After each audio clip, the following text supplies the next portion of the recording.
Hello दोस्तों, मैं आप सभी का अपने यूट्यूब चैनल पे स्वागत करता हूं। देखिए दोस्तों, आज हम जो डिस्कस करने वाले हैं वो करने वाले हैं सीईटी का एग्ज़ाम हुआ था पिछली बार, तो उसमें जो क्वेश्चन पूछे गए थे उसके बारे में डिस्कस करेंगे। यानी सीईटी स्पेशल आपका एग्ज़ाम है, तो प्रीवियस ईयर आए क्वेश्चन के बारे में डिस्कस करने वाले हैं, तो वीडियो में आप बने रहें। तो इसका जो पहला क्वेश्चन है उसमें है कि बेलों द्वारा लड़की के विवाह के समय घर की दीवार पर बनाए जाने वाले लोक देवी चित्रों को क्या कहा जाता है। तो ये सीईटी 7/1/2023 में सेकंड शिफ्ट में पूछा गया क्वेश्चन है।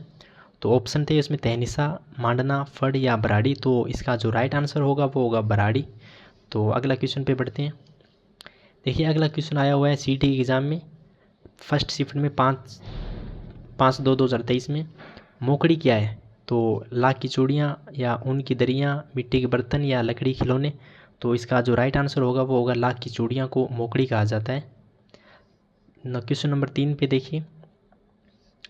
अगला क्वेश्चन था कि ओगनिया कहाँ पहने जाने वाला आभूषण है। तो आभूषणों से रिलेटेड भी क्वेश्चन पूछे जा रहे हैं, तो आप क्या करेंगे, जो भी आभूषण है वो भी आप पढ़ के जाएँ। आभूषण कुछ जो मेन टॉपिक है उनसे हर बार क्वेश्चन पूछे जाते हैं, तो इस बात का भी आप ध्यान रखें। तो ओगनिया कमर, हाथ या कान या गले में कहाँ पर पहना जाता है। तो इसका जो राइट आंसर होगा वो होगा कान। कहाँ पर पहना जाता है ये? ओगनिया कान में पहने जाने वाला आभूषण है।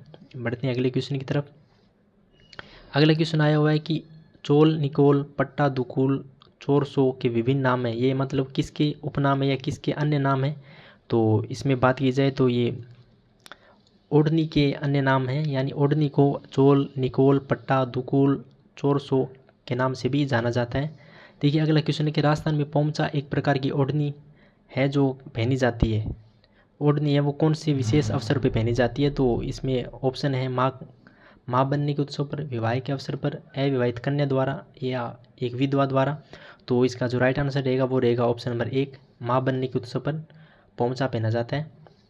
आगे बात करते हैं कि चंद्रभागा का प्रसिद्ध मेला अक्टूबर नवंबर में कहाँ लगता है। तो ऑप्शन है के सोरायपाटन, पुष्कर, झालरापाटन या सिरोही। तो इसका जो राइट आंसर रहेगा वो रहेगा झालरापाटन। देखिए मैं आपको जल्दी जल्दी करा रहा हूँ ताकि आपको पता लग जाए कि जो सीईटी का एग्ज़ाम है उसमें क्वेश्चन है वो कहाँ से पूछे जाते हैं।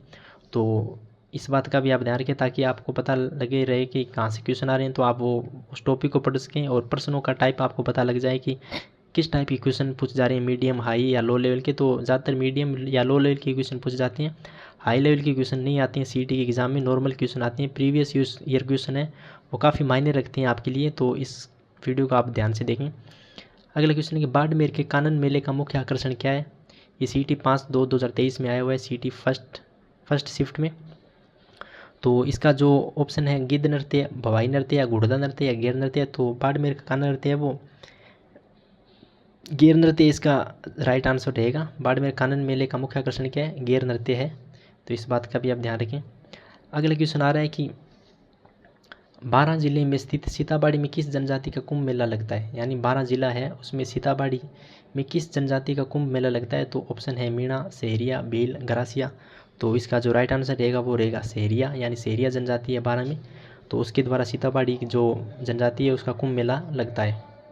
बढ़ते हैं अगले क्वेश्चन की तरफ। अगला क्वेश्चन है कि कपिल मुनि का मेला कहाँ लगता है। ये सीईटी का एग्ज़ाम में 11/2/2023 में पूछा गया सेकंड शिफ्ट का एग्ज़ाम वो क्वेश्चन है।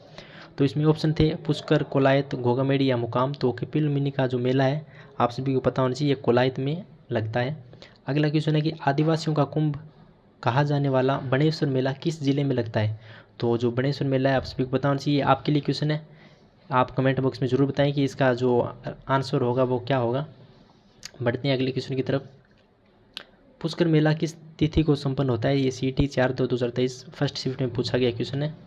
तो ऑप्शन है आप सभी के सामने बैसाख पूर्णिमा, कार्तिक पूर्णिमा, चैत्र पूर्णिमा। तो इसका जो राइट आंसर रहेगा वो रहेगा कार्तिक पूर्णिमा, ऑप्शन नंबर 2, पुष्कर मेला कार्तिक पूर्णिमा को लगता है। अगले क्वेश्चन पे जाते हैं। तो देखिए अगला क्वेश्चन है कि कनफटे जोगी यानी डमरू एवं सारंगी वाद्य यंत्रों के साथ किस देवी के गीत गाते हैं।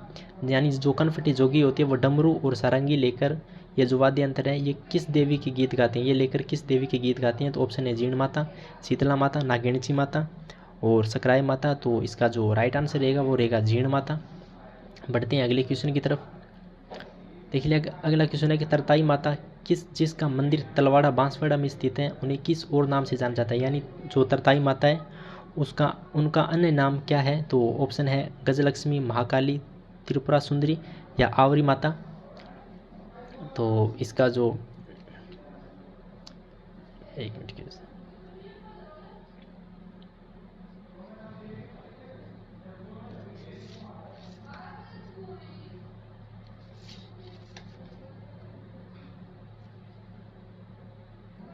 तो इसका जो राइट आंसर रहेगा वो रहेगा त्रिपुरा सुंदरी। और बढ़ते हैं अगले क्वेश्चन की तरफ।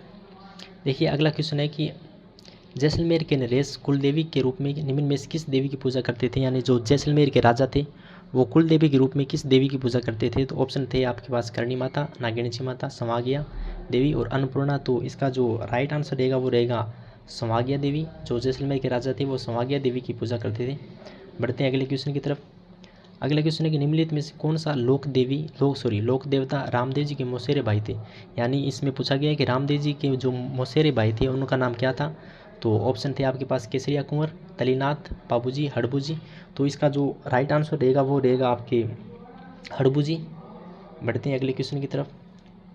देखिए अगला क्वेश्चन है कि किस लोक देवता की ख्याति 4 हाथ वाले देवता के रूप में हुई? तो मतलब पूछा जा रहा है कि 4 हाथ वाले लोक देवता के रूप में किस लोक देवता को जाना जाता है? तो ऑप्शन थे आपके पास देवनारायण जी, मलिनाथ जी, वीर कल्ला जी, हड़बू जी। तो इसका जो राइट आंसर रहेगा वो रहेगा वीर कल्ला जी। बढ़ते हैं अगले क्वेश्चन की तरफ। अगला क्वेश्चन आपके CT 11/2/2023 में सेकंड शिफ्ट में पूछा गया था कि किस लोक संत की स्मृति में प्रतिवर्ष चैत्र अमावस्या को कोल्लू या कोल्लूमंड ग्राम में विशाल मेला लगता है? यानी जो लोक देवता है उनमें से जो कोल्लूमंड गांव है या उसमें चैत्र अमावस्या को कौन सी देवता का मेला लगता है? तो ऑप्शन थे आपके पास रामदेव जी, पीपा जी, पाबू जी, तेजा जी। तो इसका जो राइट आंसर रहेगा वो रहेगा पाबू जी। बढ़ते हैं अगले क्वेश्चन की तरफ। अगला क्वेश्चन पूछा गया है कि निम्नलिखित में से कौन सी लोक देवता की माता का नाम मेणादे था? यानी मेणादे किस लोक देवता की माता का नाम था? तो ऑप्शन थे आपके पास मलिनाथ, पाबू जी, रामदेव जी, गोगा जी। तो इसका जो राइट आंसर होगा वो होगा रामदेव जी। अगला क्वेश्चन देखिए वह स्थान जहाँ गोगा जी का जन्म हुआ था, ये CT 4/2/2023 में सेकंड शिफ्ट पूछा गया था। तो ऑप्शन थे आपके पास खड़नाल, परबतसर, कतरियासर, ददरेवा। तो जो महाराज गोगा जी है उनका जन्म ददरेवा में हुआ था।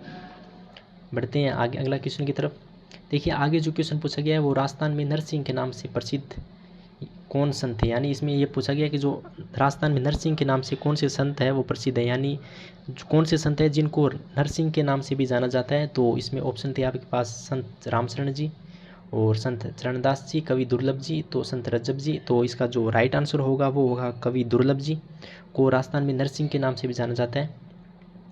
अगला क्वेश्चन है आपके लिए संत हरिदास किस संप्रदाय के संस्थापक थे? यानी इसमें जो संत हरिदास है उनका जो संप्रदाय चलाया था वो कौन से संप्रदाय को चलाया था ये पूछा गया था। यानी संत हरिदास जी का संबंध इनमें से कौन से संप्रदाय से था? तो ऑप्शन है आपके पास निम्बार्क, अलखिया, निरंजनी, रामसनेही। तो इसका जो राइट आंसर होगा वो होगा निरंजनी। बढ़ते हैं अगले क्वेश्चन की तरफ। अगला क्वेश्चन था कि जोधपुर में महामंदिर राजस्थान के किस संप्रदाय की प्रमुख गद्दी है? यानी जोधपुर में जो महामंदिर है इनमें से किस संप्रदाय की प्रमुख गद्दी है? तो ऑप्शन थे आपके पास रामानुज, कबीर पंथ, दादू पंथ, नाथ पंथ। तो इसका जो राइट आंसर रहेगा वो रहेगा नाथ पंथ। यानी नाथ पंथ में जोधपुर में महामंदिर है वो उनकी प्रमुख गद्दी है नाथ संप्रदाय की। अगला क्वेश्चन पे जाते हैं। देखिए अगला क्वेश्चन है कि राजस्थान की दूसरी मीरा संत रानाबाई का जन्म कहाँ हुआ? तो इसमें आपके 2 क्वेश्चन क्लियर हो जाने से कि जो राजस्थान की दूसरी मीरा है वो किसे कहा जाता है? संत रानाबाई को। तो उनका जन्म है वो कहाँ हुआ था? तो इसमें पूछा गया है। तो इसके ऑप्शन थे कुड़की, कापड़ोद और साबला और हरनावा। तो इसका राइट आंसर होगा वो होगा हरनावा। बढ़ते हैं अगले क्वेश्चन की तरफ। देखिए अगला क्वेश्चन है कि मध्यकालीन मेवात के प्रसिद्ध संत कौन थे? यानी मध्यकाल था उसमें मेवात के प्रसिद्ध संत कौन थे? तो ऑप्शन थे आपके पास चरणदास जी, लालदास जी, हरिरामदास जी, सुंदरदास जी। तो इसका जो राइट आंसर होगा वो होगा लालदास जी। बढ़ते हैं अगले क्वेश्चन की तरफ। अगला क्वेश्चन है देखिए मुकाम प्रसिद्ध, मुकाम जो स्थान है वो किस दिन के लिए प्रसिद्ध है? तो ऑप्शन थे आपका जैनियों के लिए, विष्णुइयों के लिए, मुसलमानों के लिए या जसनाथियों के लिए। तो इसका जो राइट आंसर होगा वो होगा विष्णुइयों के लिए मुकाम प्रसिद्ध है, मुकाम बीकानेर। अगले क्वेश्चन पे जाते हैं। फल्गुबाई किस नृत्य से संबंधित है? तो ये आपका एग्जाम PTI में भी आया हुआ है, CT में भी आया हुआ है और CT जो ग्रेजुएशन वाली और दोनों में आया हुआ एग्ज़ाम है 12th लेवल वाली में। तो ये काफ़ी इंपॉर्टेंट हो जाता है आपके लिए। तो फल्गुबाई किस नृत्य से संबंधित है? तो भवाई, चरी, खालबेलिया या तेरा ताली। तो इसका जो राइट आंसर रहेगा वो रहेगा चरी। चरी नृत्य से फल्गुबाई का संबंध है। बढ़ते हैं अगले क्वेश्चन की तरफ। नृत्य रूप जो केवल पुरुषों द्वारा किया जाता है, यानी वह नृत्य कौन सा है जो पुरुषों द्वारा किया जाता है? ऑप्शन थे आपके पास संक्रिया, लुम्बर, गिद्दड़ या चरकुला। तो इसका जो राइट आंसर होगा वो होगा गिद्दड़, जो पुरुषों द्वारा किया जाने वाला नृत्य है। अगला क्वेश्चन देखिए, तेरा ताल नृत्य किस लोक देवता को समर्पित है? ये काफ़ी इंपॉर्टेंट क्वेश्चन है, जिनको नहीं पता है वो याद कर लें। ये हर बार कभी कभार कौन सी भी एग्जाम में पूछा जाता रहा है। तो इसका ऑप्शन थे गोगा जी, रामदेव जी, बाबू जी, देवनारायण जी। तो इसका जो राइट आंसर होगा वो आप सभी को पता होना चाहिए कौन सा होगा, रामदेव जी इसका राइट आंसर होगा। बढ़ते हैं अगले क्वेश्चन की तरफ। निम्नलिखित में से किस वाद्य यंत्र को भेरी भी कहा जाता है? ये भी काफ़ी इंपॉर्टेंट क्वेश्चन है, काफ़ी बार एग्जामों में पूछा जाता है। तो ऑप्शन थे आपके पास बांकिया, भोंगल, मशक, और अगला जो ऑप्शन है वो था पुंगी। तो इसका जो राइट आंसर होगा वो होगा आप सभी को पता होना चाहिए भोंगल। ये भोंगल है दोस्तों, ठीक है, ये देखिए भोंगल है, इसको ऐसे लिखें आप, ये भोंगल है जिसको भेरी नाम से भी जाना जाता है। तो इसका जो ऑप्शन होगा राइट 2 नंबर होगा। देखिए दोस्तों, ये आपके लिए जो प्रीवियस ईयर क्वेश्चन थे, जो पिछली बार आपसे क्वेश्चन पूछे गए थे वो क्वेश्चन थे। आप इसके हिसाब से देख सकते हैं आगे आने वाले एग्जाम में किस प्रकार के क्वेश्चन है वो पूछे जाएंगे। तो आपको ये जानकारी पसंद आई है तो वीडियो को लाइक करना, और आप कमेंट में बताएं कि आपको अगला जो पार्ट है वो किस टॉपिक से संबंधित चाहिए, ताकि आपकी PYQ देखकर आप अंदाज़ा लगा सकें कि आने वाले एग्जाम में किस प्रकार के क्वेश्चन, किस लेवल के क्वेश्चन पूछे जा रहे हैं। तो उम्मीद करता हूँ आपको जानकारी पसंद आई है। जानकारी पसंद आई तो वीडियो को लाइक करना और चैनल को सब्सक्राइब करना ना भूलें। धन्यवाद।